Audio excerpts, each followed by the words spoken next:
Good afternoon. On behalf of Steve, Angela, Justin, Adeline, Ella, Jean, Bob, Karen, Troy, and Trevor, they want to thank you for being here to support them on this day. Following the conclusion of this service, we will exit and make our way to Los Gatos Memorial Park, which is at 2255 Los Gatos Almaden Road in San Jose, and there is a map on the table outside. Shalom Gardens, where Linda will be laid to rest, is found in the back right corner of the cemetery. Shiva will be on Tuesday, August 2nd at 7 p.m. at the home of Sue and Mike Sabis, 19723 Citrus Lane in Saratoga. And on Wednesday, August 3rd at 6 p.m. here at Congregation Shir Hadash in our chapel. Death has taken our beloved Linda. Our friends grieve in their darkened world. In their silence, there is lamentation. In their tears, there is loneliness. Lost in their sorrow, may they find the presence of all of you, of their loving friends. Hear them, O God, and be with them. For Linda's love that united us in life and which death cannot sever, for her companionship that we shared along life's path and which continues through the tenderness of memory, for the gifts of her heart and mine that brought us joy and happiness and is now a precious remembrance. For all these and more, we give our thanks to God.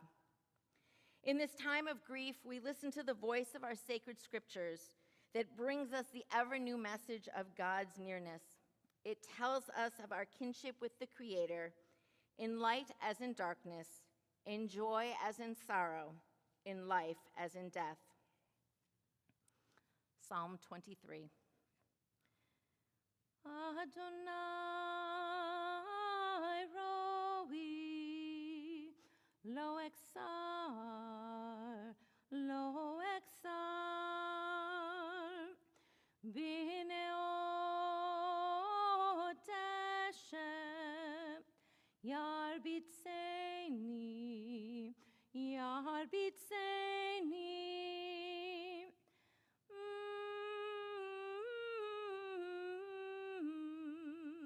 Almei menuchot yenahaleni, nafshi yeshovev, yancheni v'maglet tzedek, leman shemo. The Lord is my shepherd, I shall not want. Gam kilech beget salmavet lo hirara ki ata imadi shiftecha umishantecha hema yenachamuni taroch lefanai shulchan neged zorerai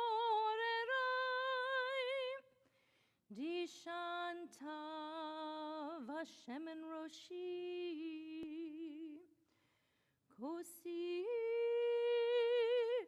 kosi revaya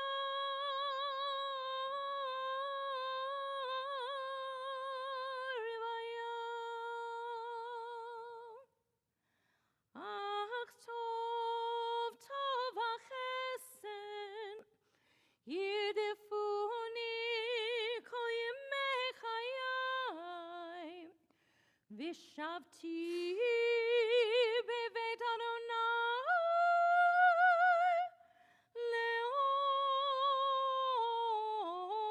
leorech yamim. God is my shepherd, I shall not want. God makes me lie down in green pastures, leads me beside still waters, and restores my soul. You lead me in right paths for the sake of your name. Even when I walk in the valley of the shadow of death, I shall fear no evil, for you are with me. Your rod and your staff, they comfort me. You have set a table before me in the presence of my enemies. You have anointed my head with oil. My cup overflows. Surely goodness and mercy shall follow me all the days of my life, and I shall dwell in the house of Adonai forever. Eshet Chayil mi yimtza. A mother of generations, a woman of valor. She is precious in the gifts that she has given to your family. Her children, her child, her daughter, has found trust and trust in these gifts. We follow in patterns that Linda taught to us. She's robed in strength and dignity, and she smiles, and what a smile she had at the future. She opens her mouth with wisdom, and the teaching of kindness is on her tongue. We benefited and learned from her wisdom, and may she always be credited for the fruits of her labor and her achievements. May Linda live on in glory. That was from Probs 31. This is for Steve. Dear Shekhinah, who resides on the highest of heights, I beseech of you, preserve my marriage as a peaceful memory. Restore me this year to life, to ongoing healing, healing of the soul and the body. Bring me out from the days of my marriage into the days of my widowerhood with grace and compassion. Adonai, my God, who heals the brokenhearted and restores their bodies, bring consolations to the bereaved within their homes and their hearts. God, blessed in day and in night, blessed as I rise up from my formal mourning, blessed as I lie down in my private torment and yearning. Gather into eternal life the soul of my beloved, my soulmate. And for Adeline and for Ella.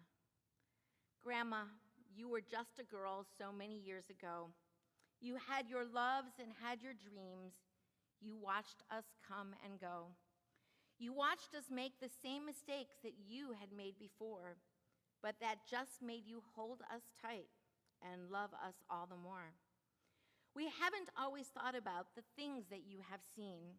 To us, you've just been grandma, no thought of who you've been.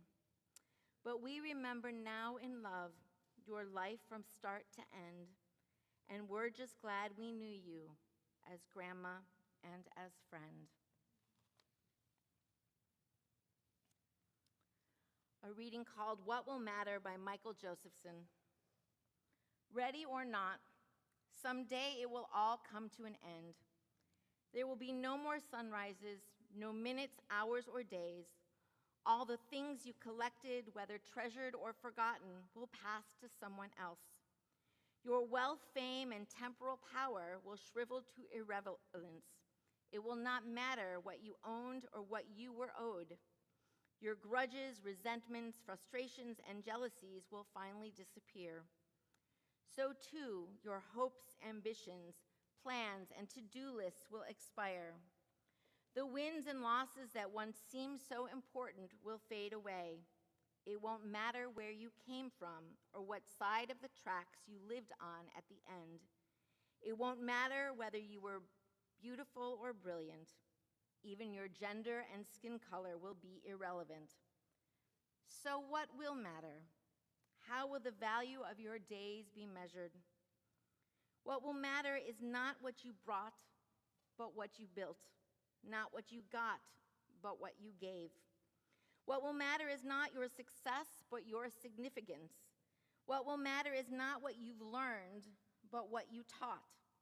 What will matter is every act of integrity, compassion, courage, or sacrifice that enriched, empowered, or encouraged others to emulate your example. What will matter is not your competence, but your character. What will matter is not how many people you knew, but how many will feel a lasting loss when you're gone. What will matter is not your memories, but the memories of those who loved you. What will matter is how long you will be remembered, by whom and for what. Living a life that matters doesn't happen by accident. It's not a matter of circumstances, but of choice. And Linda chose to live a life that matters.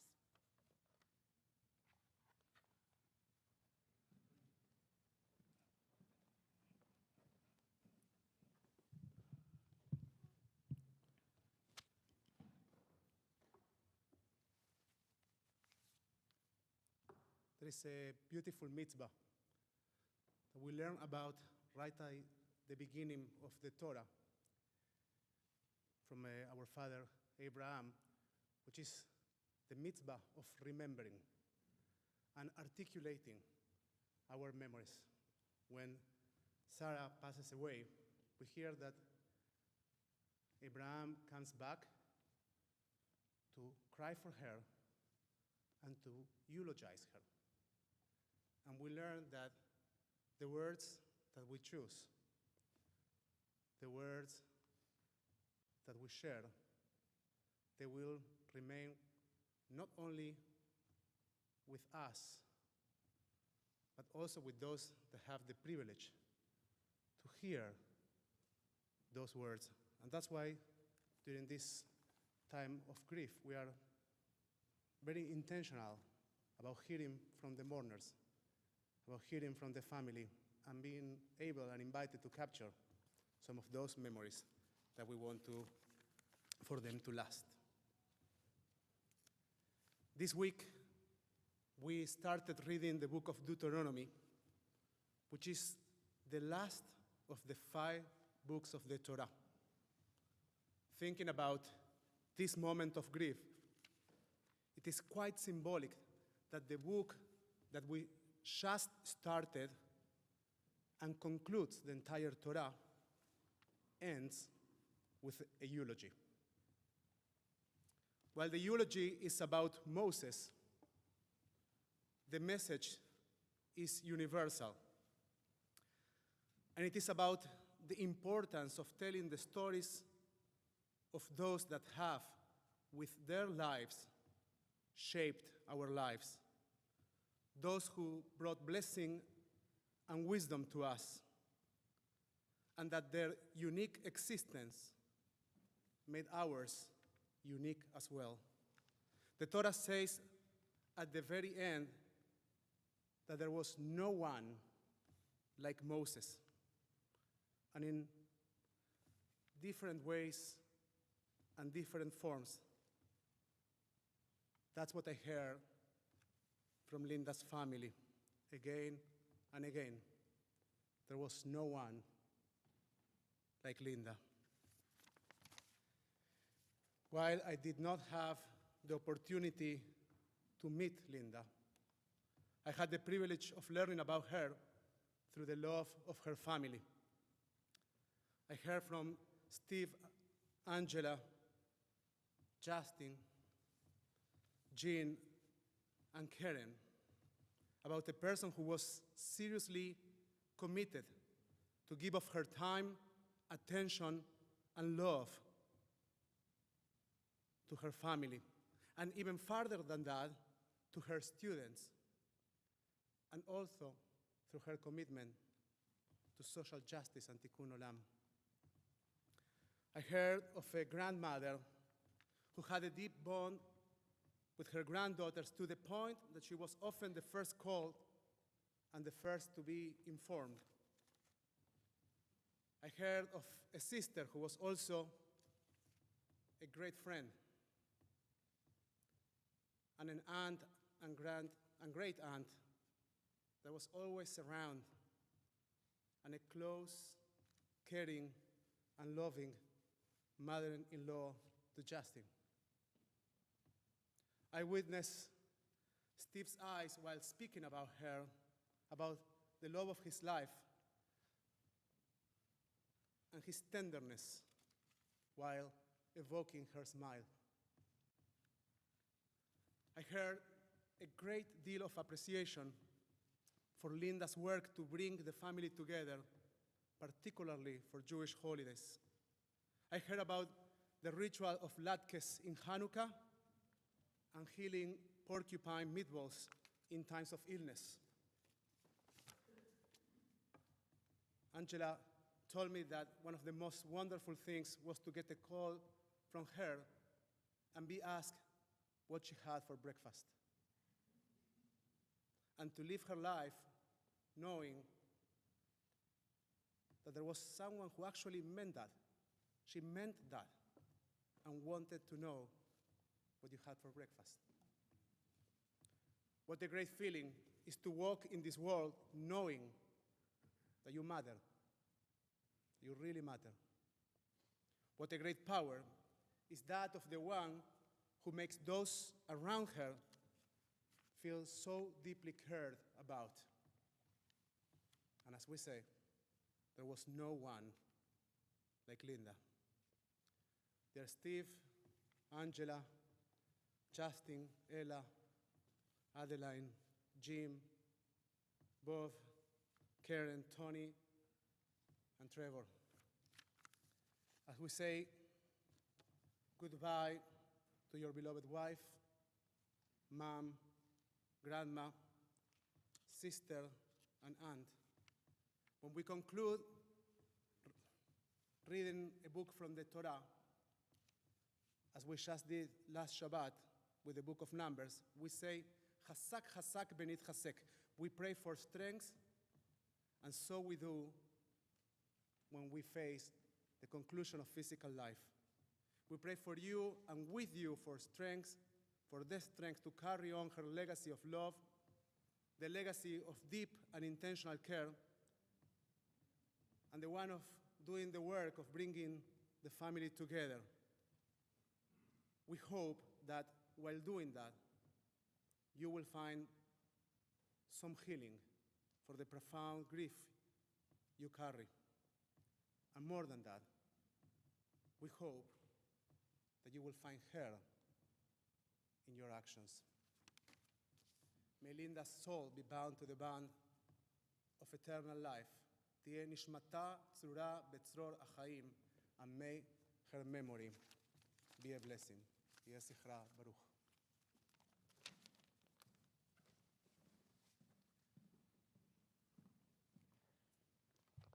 So we're going to invite first Steve to come, Jean and Karen to come and say some words, and then Angela, and then Steve.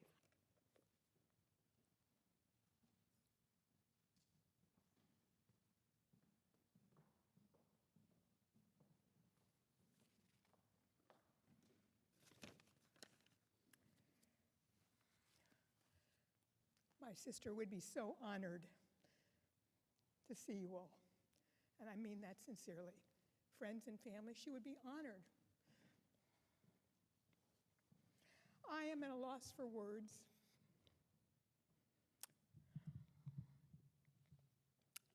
And still in total disbelief that I've lost my sister, my only sister, and really one of my best friends. We were fortunate, and we knew it.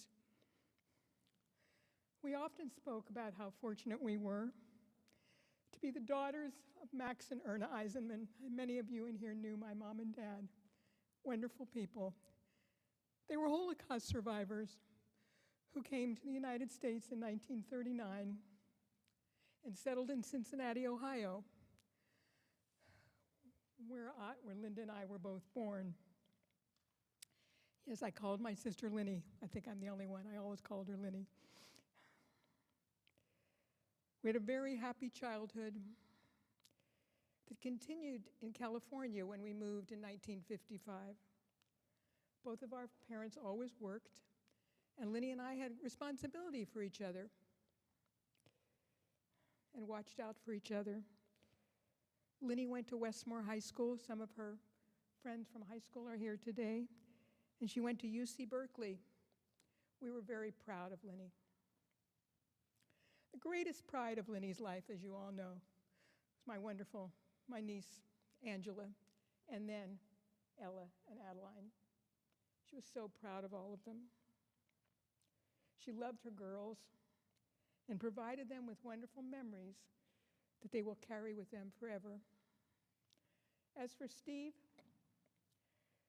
the love of her life, he will live with the special memories, including all the many trips, gourmet dinners, and backyard barbecues that he shared with Linda. Thank you, Steve, for everything always. Linny and I communed every single day that we could. When she was traveling, she texted. We always ended our conversations and texts with the words, "I love you," always. I'm going to miss my sister, always and forever. I love you, Linny. Thank you all for coming.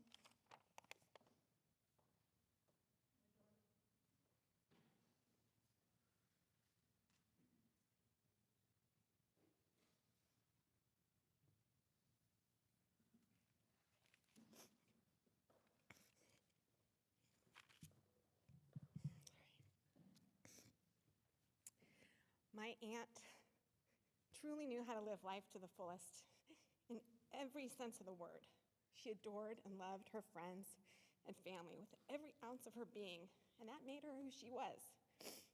I have so many special memories of my aunt sharing family traditions and moments throughout my entire life.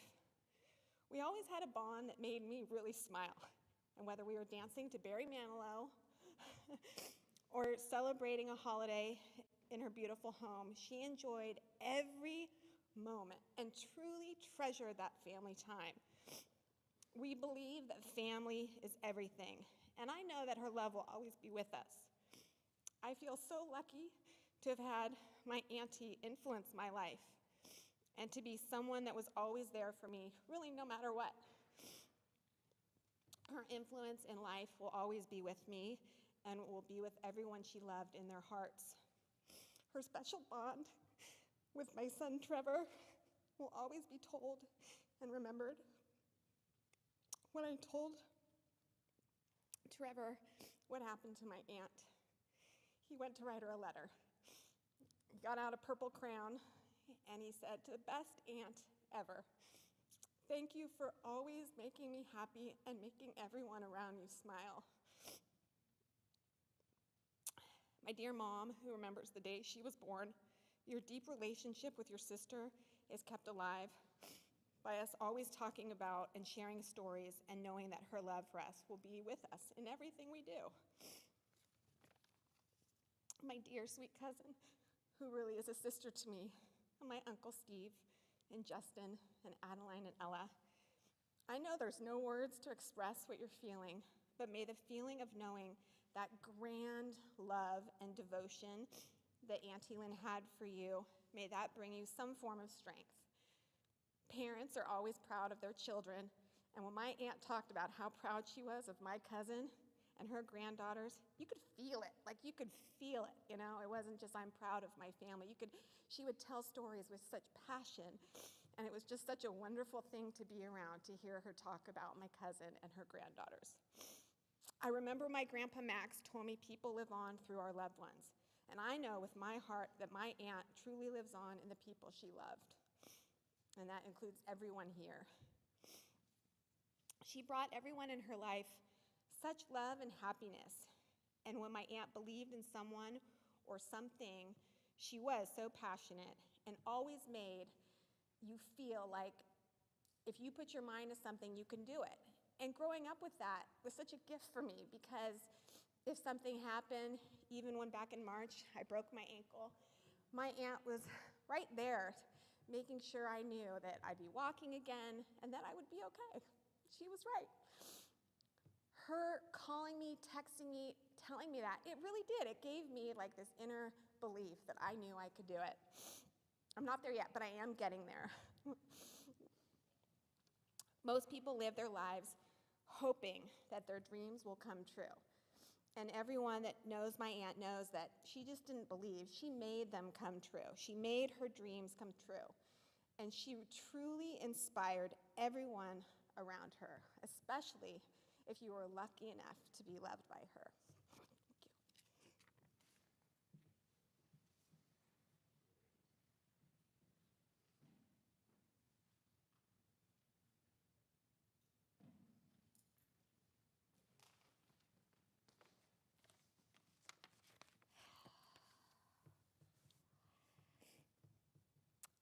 before I begin what I've prepared, I want to say, we'll fix my microphone first.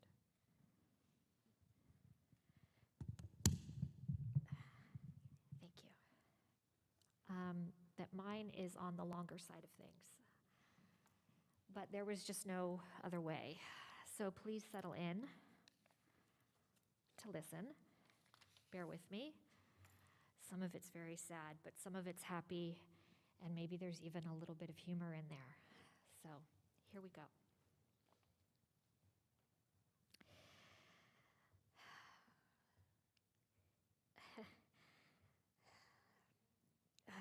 Dear Mom, something unexpected happened, and all of a sudden, you aren't here. It wasn't time yet. You know it wasn't time yet. Never in my wildest dreams did I think our narrative would take this course.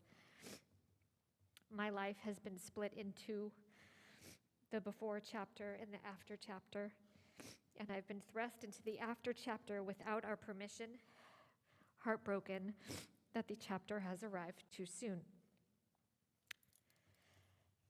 I find myself at a deep melancholy and untraveled crossroads.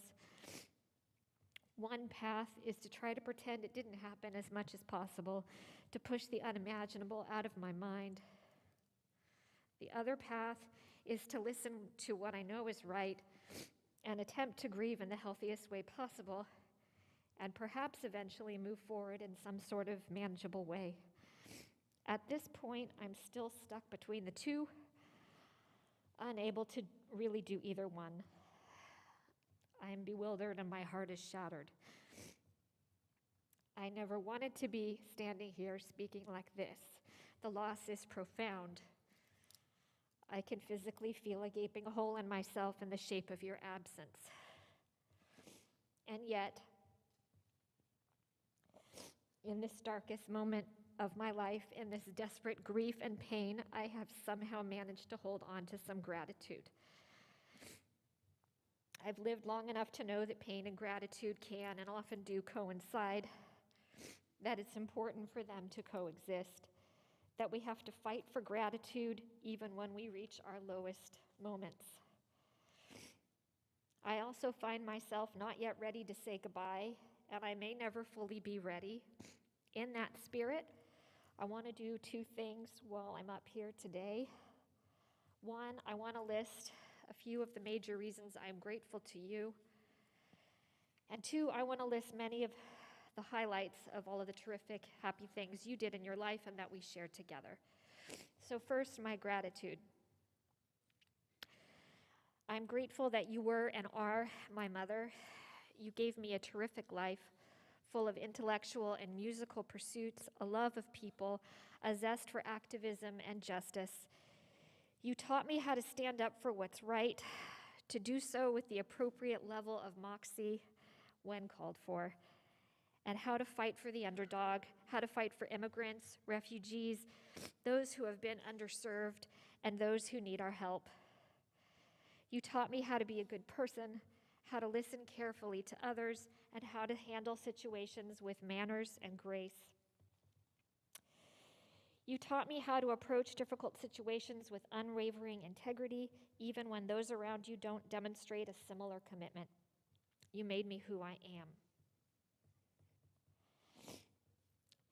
I'm grateful that you taught me how to be a mother. Now that I have my own girls, our beloved Adeline and Ella, I draw from your mothering to do my job. I reference your kindness, commitment, and strength to be the best mother I can be to my two darling girls, whom I know you loved more than anything. When sometimes I have to wake up in the middle of the night to care for them, I remember how you always did that for me. You always put me first, just like I always do for them. I told you on more than one occasion that the best way that I could thank you for everything you did for me was to do and provide the very same to them. I will continue to do this in perpetuity.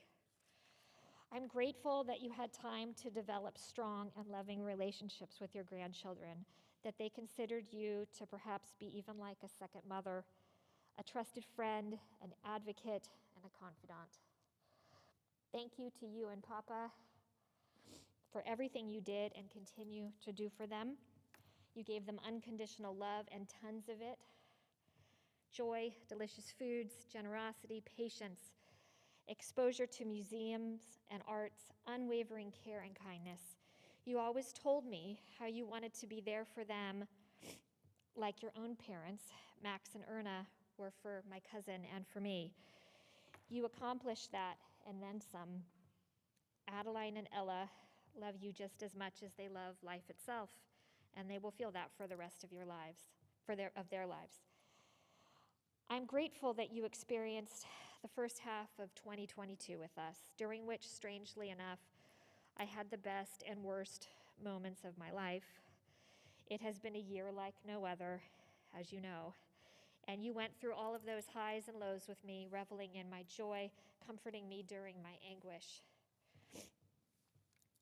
Many of you know I went through a scary cancer diagnosis and major surgery this year, and you, Mom, were my person who got me through it, assured me that it would be okay, which it was, listened to all of the ups and downs, of which there were many, went with me to a difficult biopsy, and then made me all of your delicious porcupine meatballs and artichoke chicken to help me recover after surgery.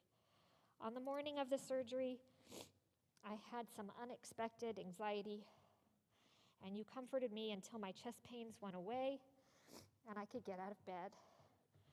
I got through that difficult period unscathed because of you. Thank you. I am grateful. On that very same day of my surgery, I reached what I think was the pinnacle of my career thus far, everything that I have been studying and working for my entire life. The climate protection project I was leading passed, creating a precedent with announcements in major news outlets and millions of dollars in funding from the state. You raised me to do this, to use my time on this planet to create positive change, to do everything in my power to make this world a livable, healthy place for my children, your grandchildren. I'm grateful for the resolve and confidence you gave me to see this through. Your very last text to me was to congratulate me upon hearing that my colleague and I were about to be contacted by the White House to support our climate efforts. You saw me get there, you celebrated via text while still in Paris, and you knew that I reached that milestone you raised me to achieve. I got there because of you. I'm grateful. You danced your heart out at Adeline's bat mitzvah, which was the best day of my life thus far. You, like me, enjoyed every piece of that day, and I have pictures of you, Irene, and me on the dance floor, you in your beautiful dress and your stylish black sneaker dancing shoes. You looked gorgeous. You're smiling, happy, joyful, dancing your heart out. It meant the absolute world to have you there, to Adeline, to Ella, to Papa, to me, and to everyone in our family. We shared that glorious day together, including our pride and our beautiful bat mitzvah, Adeline. For this, I am grateful. I told you this would be long. There's more. Next, as promised, I want to simply list some highlights of many of the wonderful things you did and that we did together. The list is not exhaustive, but it's definitely representative of the kind of life you lived to the fullest and with so much energy always. Here we go in no particular order. Your commitment to teaching that made you a gifted educator and later educational consultant to other teachers. You had a gift for teaching children to read, for teaching teachers how to successfully teach their own students, for creating positive relationships with students that other teachers had been unable to reach and help. The Anne Frank exhibit, where you docented and spent many, many hours in commitment to that important historical effort. Countless trips that we took together in Disneyland, one of our favorite places for joy and fun, including many wishes in front of our beloved Snow White fountain and many a ride on the thrilling Space Mountain. The time we went to watch Adeline dance in the parade on Main Street in California Adventure and celebrated Ella's birthday. The time we went with when Adeline was 3 and Ella was still an infant, the time when Adeline was only 17 months old and Ella wasn't yet born, you bought Adeline her first Disney stuffed animal, a little Mickey Mouse, which we still have. Your beautiful and trusted relationship with your sister, Jean, my Auntie Jean, and our many birthday lunches with the 4 Eisenman women, where we talked about how lucky we all were to have each other. We were and still are. The trip we took to Waikiki for your 70th birthday, where we reminisced about the time we went with Auntie Jean, Karen, and my grandparents, Max and Erna, when Karen and I were age 7 and 6, respectively. We had so much fun in 1981, and we had a different and equally fun experience there again in 2019. Many trips to your other favorite places, Paris, Alsace, New York, Lake Tahoe, San Francisco, and so many other places you love to explore with Papa. Many a delicious lunch in Matilda's courtyard in Goupvillers, France, talking about family and savoring French foods. A trip to Washington, D.C.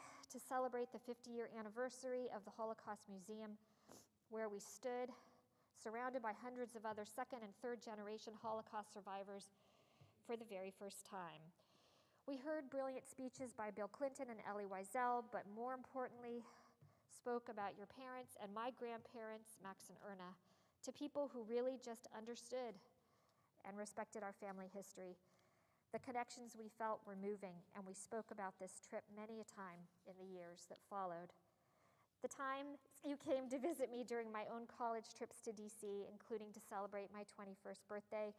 We celebrated my birthday dinner at Old Ebbitt Grill, home to many a DC power lunch, where I ordered my first legal alcoholic drink, an Irish mudslide.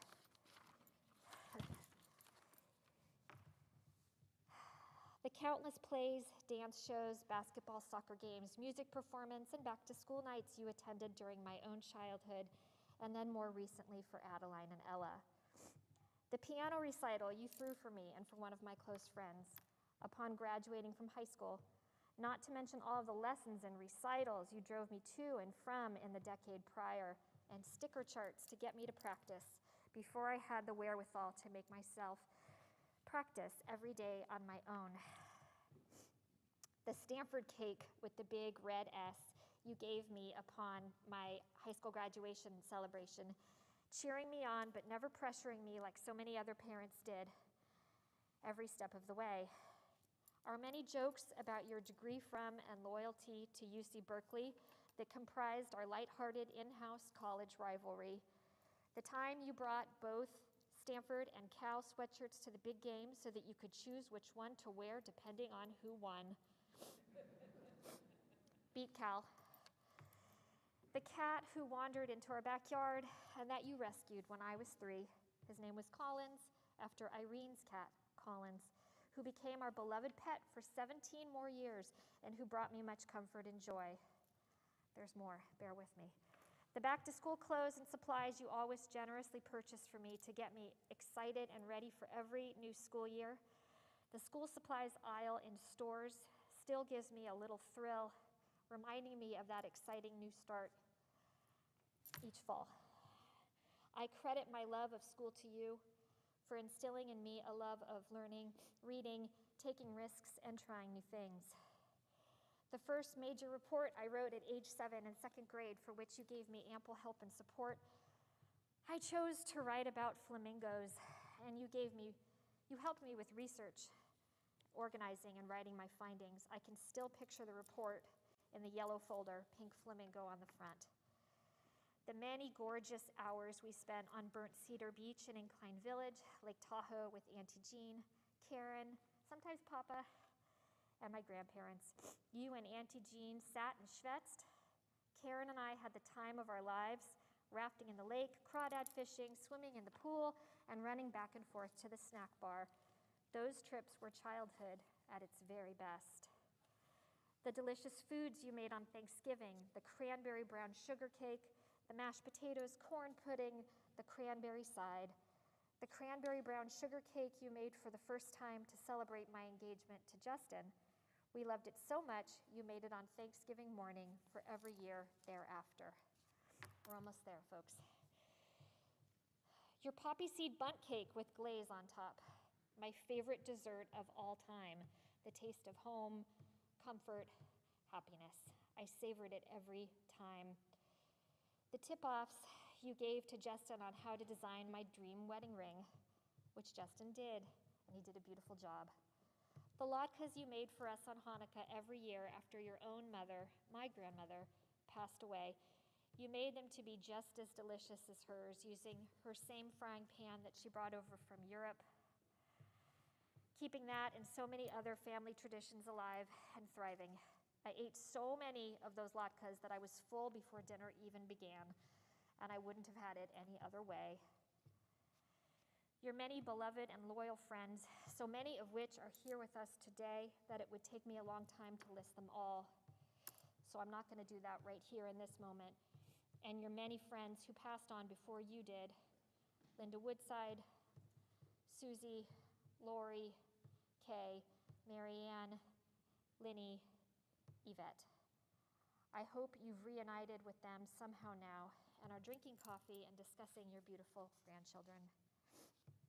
And the last one, keeping us well connected to the Eisenman family across the country and in Israel, and then reaching out and reconnecting all of us to the Weil family on my grandmother's side, Anthea, Deborah, and David, for the first time. A couple of them are live streaming in right now from London. Your mother, my grandmother, would be grateful that you reestablished these family connections on her side of the family. Anthea, as you know, helped us tremendously during our darkest moments in the French ICU, reviewing medical reports and joining us in conversations with the doctors. Thank you, Anthea, for your love and support during that difficult day. My mom appreciates it. I will carry you everywhere I go. I see you every day in our beautiful girls, Adeline and Ella. I see you in Papa, who keeps your kindness and generosity and enthusiasm and unwavering love going every day. I love you, 20. 20 was the largest number I could think of when I was a toddler, so we still used it today. I love you forever. I love you more than I can possibly write or say, and you know this. I hope you carry it with you wherever you are now, and that it comforts you forever. May you know how much good you did here on earth while we had you. May you know how much we deeply loved and cherished you and still do. May you know how much I love you and always will. Thank you, Mom.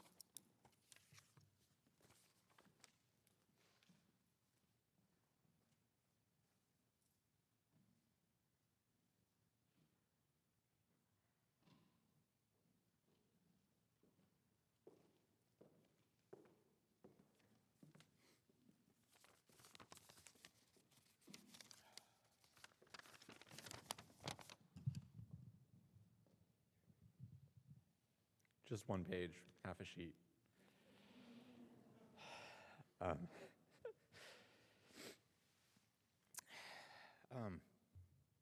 Linda was so full of life.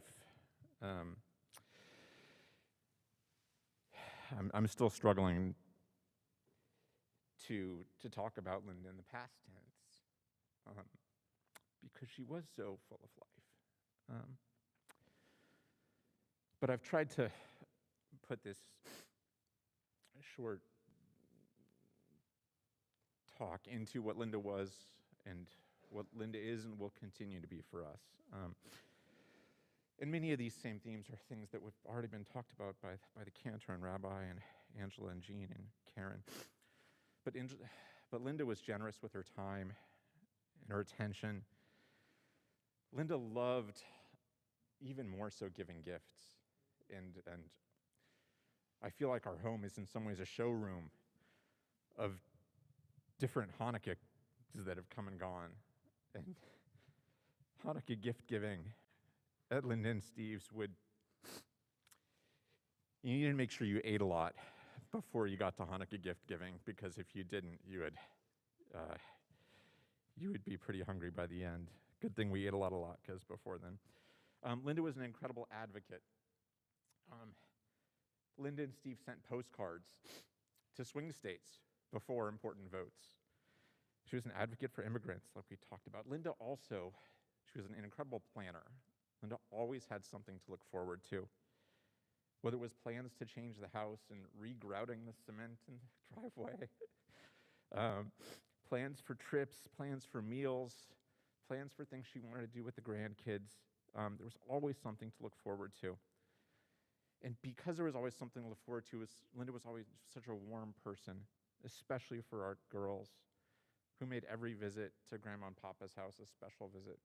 And including when Linda and Steve would come to our house, that was always a real, no matter, if it was even like a random Tuesday that Linda and Steve would stop by, it was always a cause for celebration. Linda was also incredibly inquisitive, always asking about others, always asking how my family was doing, asking about the world, asking about my job.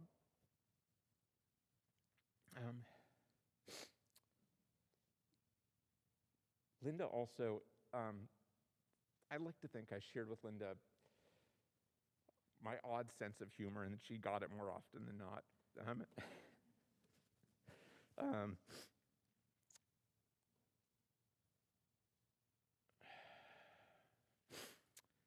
It's hard to know in my mind, though, honestly, where Linda stopped and where Steve started. Because in our house, Grandma Papa was one word. There was no separation. And so my heart breaks for Steve, and Angela and the girls, and Jean and Karen and Tony, Trevor. But what Linda was not, was Linda was never boring. In fact, one of the lessons in life that I recently picked up from Linda a few months ago was Linda used to like to say that she never wanted to be that person that responds, "Nothing much," when asked what's going on. She wanted to have an answer, and she did. She always had something going on. And so Linda is missed. Linda is missed by all of us. And I agree that Linda would be just so honored to see so many of you here today to be with us. But more than missed, Linda is a role model. Linda will always be a role model. I see it every day in Angela and our kids. I see Linda, the educator, and Angela volunteering for students in East Menlo Park who are underprivileged. I see Linda, the student, in the inquisitiveness of our own children. And I see Linda, the advocate, and Angela and our kids participating in protests, marching around Palo Alto with signs.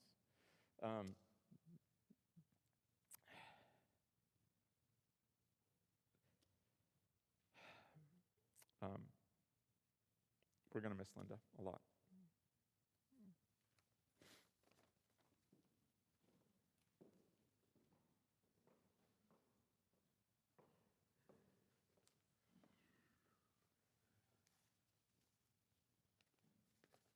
Don't worry, big print.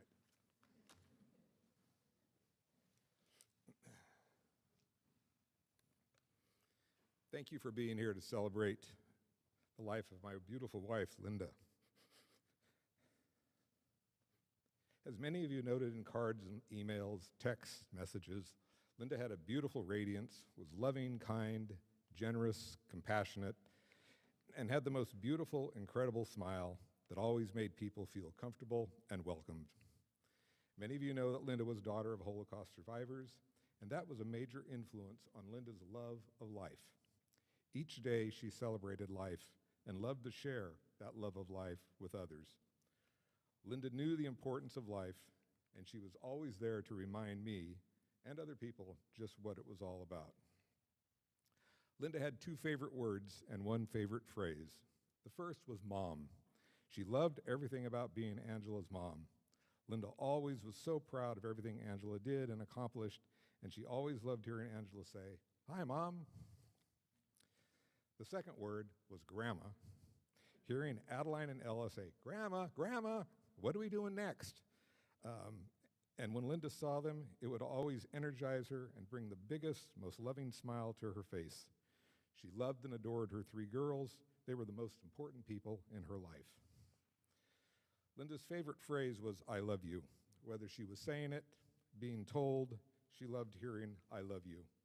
And her love for all of us was always infinite, pure, and unconditional.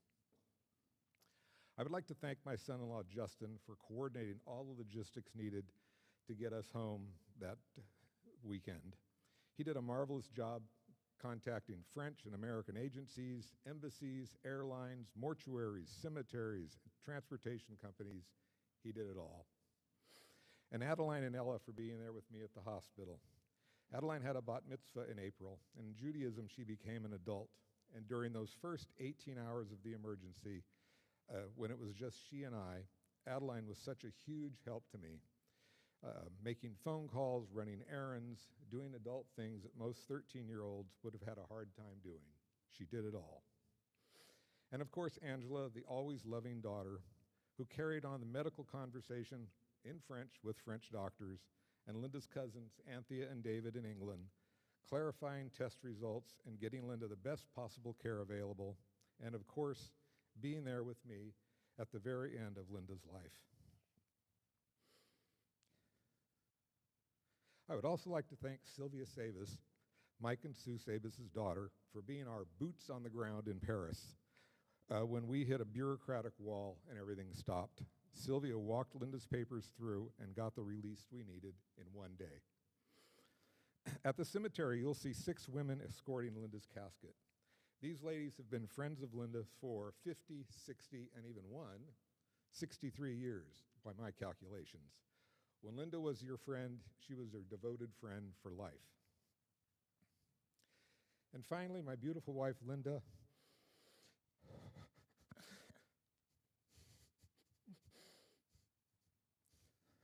was the love of my life, my guiding light, and the center of my universe. Long ago, when I first saw her for the first time, her smile and her exotic beauty took my breath away, and it did every day of when we were together. Her passion and infinite love captured my heart and my soul, and I will forever miss her, and a large piece of my heart and my soul are now gone forever.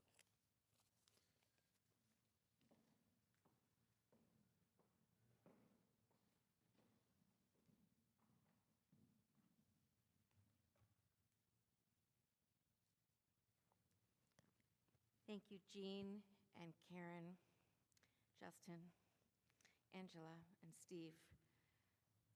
Such beautiful pictures you captured of Linda that will hopefully remain in all of our minds and all of our memories for a very long time.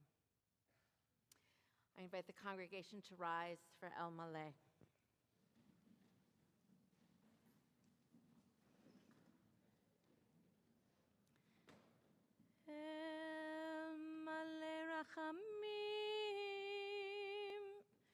שוכן במרומים, המצא מנוחה נכונה, תחת כנפי השכינה. אם קדושים וטהורים, כי זוהר כי המזהירים, את נשמת נעמה מאירה בת מרדכי שהלכה לעולמה. בעל הרחמים יסתיריה בסתר כנפיו לעולמים, ויצרור בצרור החיים את נשמתה, אדוני הוא נחלתה. ותנוח בשלום על משכבה, ונאמר Amen. Compassionate God, eternal spirit of the universe, Grant perfect rest in your sheltering presence to Naama Me'ira Bat Mordechai, known lovingly to us as Linda, who has entered eternity. O God of mercy, let her find refuge in your eternal presence, and let her soul be bound up in the bond of everlasting life. God is her inheritance. May she rest in peace. And let us all say, Amen. This concludes our service here.